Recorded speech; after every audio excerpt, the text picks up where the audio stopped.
యోహాను ప్రజల మధ్యలో ఉన్నాడా, అరణ్యంలో ఉన్నాడా? అరణ్యంలో ఉన్నాడు. ఆయన గురించి చెప్పబడిన మాట ఏందో తెలుసా? అతడు మండుచు ప్రకాశించుచున్న దీపమై ఉన్నట్ట. యోహాను సువార్త 5లో చూస్తే 5:35 అనుకుంటా, చూడండి.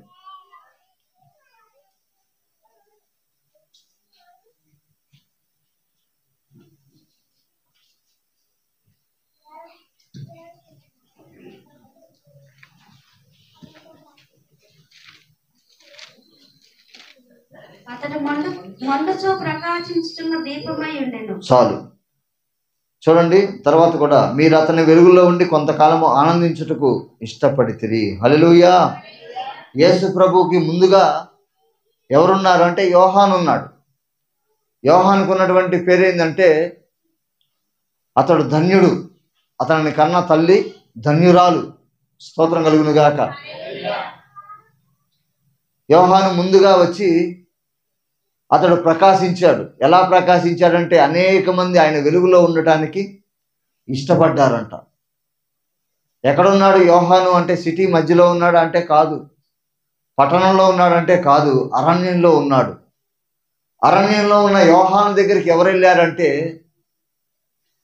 ఎక్కడెక్కడ ఉన్న వాళ్ళందరూ కూడా పరిసయ్యులు, శాస్త్రులు, గొప్పగా చదువుకున్న వాళ్ళు, మేధావులు, గొప్పవారు అనబడ్డ వాళ్ళందరూ కూడా ఆయన బోధ విని, ఆయన చెప్పేటువంటి మాటలు, హెచ్చరికలు విని అనేక మంది మాట్లాడుకుంటే అక్కడికి వెళ్ళి ఆయన మాటలు విని అనేక మంది బాప్తిసం కూడా పొందారంట.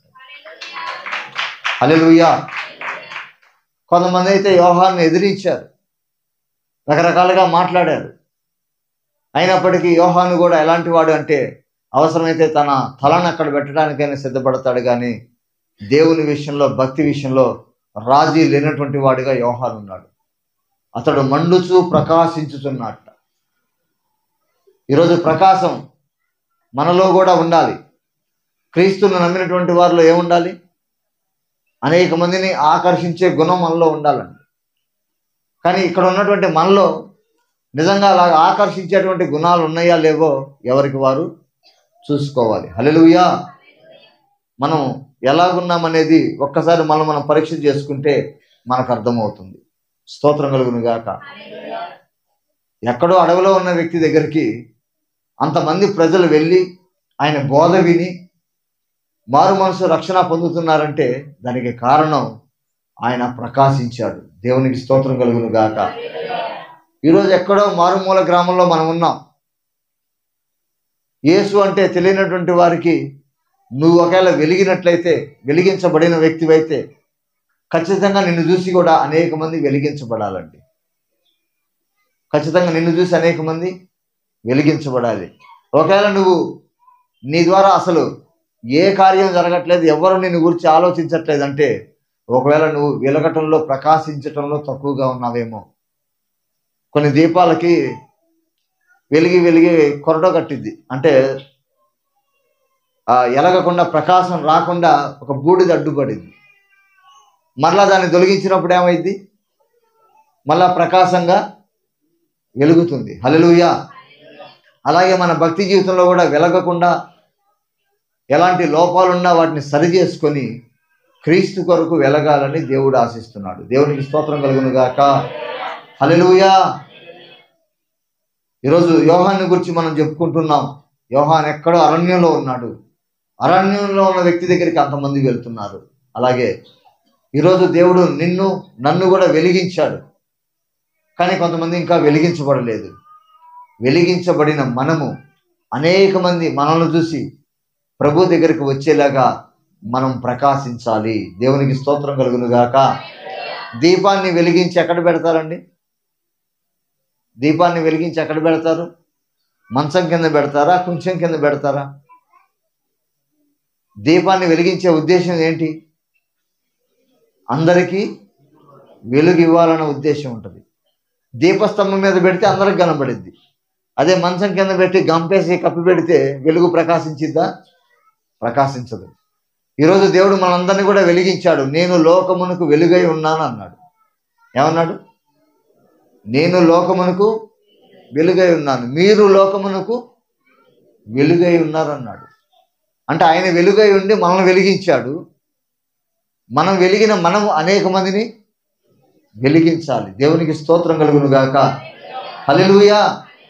భక్తులు ఆ విధంగా నడుచుకున్నారండి. కొంతమంది నక్షత్రాలుగా వెలిగారు, ప్రకాశించారు, అనేక మందిని ఆకర్షించారు.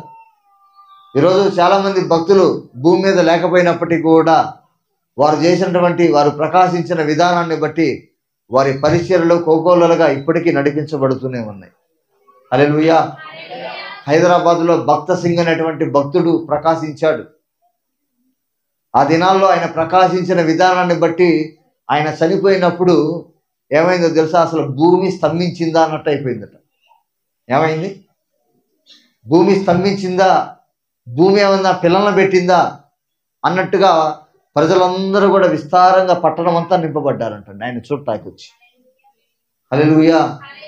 ఏం చేశాడో, ఒక సామాన్య పాస్టరే కదా అని మనం అనుకోవచ్చు. కానీ తన ద్వారా అనేక మంది జీవితాలు వెలిగించడానికి తన జీవితాన్ని త్యాగం చేశాడండి. హల్లెలూయా. మోకాళ్ళ ప్రార్థన యోధుడని ఆయనకి పేరు. అంతగా కదిలించబడ్డానికి గల కారణం ఏదో తెలుసా? ఆయన మోకాళ్ళ ప్రార్థన అనేక మంది జీవితాల్లో మార్చేసింది. అప్పట్లో ఉన్నటువంటి గొప్ప వ్యక్తులు కూడా ఆయన దగ్గరికి వెళ్ళి ఆయన ఉన్నటువంటి ల్యాండ్ని అడిగారంట. నువ్వు అర్జెంటుగా ఈ ల్యాండ్ ఖాళీ చేసేయి, ఈ ల్యాండ్ మాకు కావాలి, గవర్నమెంట్కి కావాలని చెప్పి అడిగితే ఆయన ఒకటే మాట అన్నట్ట. ఏమన్నాడు తెలుసా? ఇది నాది కాదయ్యా, దేవుడిది, కావాలంటే తీసుకోండి. ఎవరిది? దేవుడిది, కావాలంటే తీసుకోండి అని చెప్పి మెల్లకుండా గదిలోకి వెళ్ళిపోయాట. అసలు ఆయన వచ్చినప్పుడు ఆయన లోపల నుంచి రావటానికి కొన్ని గంటల సమయం పట్టిందంట. ఈ వచ్చిన ఆయన కూడా కోపం వచ్చిందంట. ఈయన ప్రధానమైన స్థానంలో ఉన్నాడు, ఈయన కోపం వచ్చింది. అయినప్పటికీ రాలా.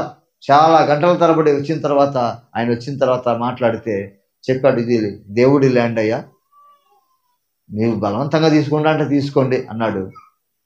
తర్వాత వాళ్ళని దర్శించాడు దేవుడు, వారి గుండెల్లో భయాన్ని పుట్టించాడు.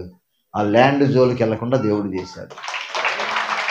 స్తోత్రం కలుగును గాక. దేవుని కోసం వెలిగించబడిన వ్యక్తి భక్త సింగ్ గారు. అంతేకాదు, మనకు ముందు తరాల్లో ఉన్నటువంటి భక్తులు చాలా మంది ఉన్నారు. ఏసన్న గారు కానీ, ఆర్ఆర్కే మూర్తి గారు కానీ, ఇంకా చాలామంది భక్తులు ఉన్నారు. వారున్న దినాల్లో ఎలా ప్రకాశించారంటే, వారు ఉన్నటువంటి రేడియోలో ఒక అరగంట లోపు సమయం వాక్యం వచ్చేదండి ఆ రోజుల్లో, విశ్వవాణిలో. మీకు ఎంతమంది తెలుసు? ఎంతమంది విన్నారు? పెద్దవాళ్ళు అయితే వాళ్ళకి కొంచెం గుర్తుండి ఉంటుంది. విన్నాళ్ళు చేతులు ఎత్తండి. అదిగో చూడండి, సాయంత్రం పూట సమయంలో ఆయన వాక్యం వచ్చేది. అనేక మంది రేడియోల దగ్గర కూర్చొని ఆ వాక్యం కోసం ఎదురు చూసేవాళ్ళు. హల్లెలూయా. వాళ్ళు ఏమయ్యారంటే దేవుని కోసం వెలిగించబడ్డారు. అనేక ప్రాంతాలకు వెళ్ళి దేవుని మహింపరిచారు, దేవుని కోసం కరిగిపోయారు. కాబట్టి ఈ రోజున ఆంధ్రప్రదేశ్లో కానీ తెలంగాణలో కానీ ఎక్కువ క్రైస్తవ్యం వెదజల్లబడటానికి గల కారణం ఏంటంటే, మనకు ఉన్నటువంటి ముందున్నటువంటి భక్తులందరూ కూడా దేవుని కోసం కరిగిపోయారు. దేవునికి స్తోత్రం కలుగును గాక. దేవుని కోసం ప్రకాశించగలిగారు కాబట్టి ఈ రోజున ఆంధ్రప్రదేశ్లో ఇంత ఉజ్జీవాన్ని మనం చూడగలుగుతున్నాం. హల్లెలూయా. ఈ మధ్యకాలంలో దాదాపు ఒక 2002లో ఒక ఆయన వెలిగించాడు. ఎవరిని? 2002లో ఎక్కడో హైదరాబాద్ పట్టణంలో ఉండి చాలా ఇబ్బందికరమైన పరిస్థితుల్లో, అనారోగ్య పరిస్థితుల్లో, రకరకాల ఇబ్బందులు కొలిమిలో ఉన్నటువంటి ఆయనతో దేవుడు మాట్లాడి అప్పటికే కొన్ని అనుభవాలు అక్కడ నేర్పించి నడిపించాడు. ఎక్కడికి నడిపించాడంటే చిలకలూరుపేటకు నడిపించాడు. హల్లెలూయా. దీన స్థితిలో నడిపించాడు. నడిపించిన తర్వాత ఆ ప్రాంతానికి వచ్చి దేవుని చేత దర్శించబడి దేవుని పరిచర్య ప్రారంభించాడు. ఆ పరిచర్య ప్రారంభించిన తర్వాత ఇప్పటికి 200 పైన సంఘాలు కట్టడానికి,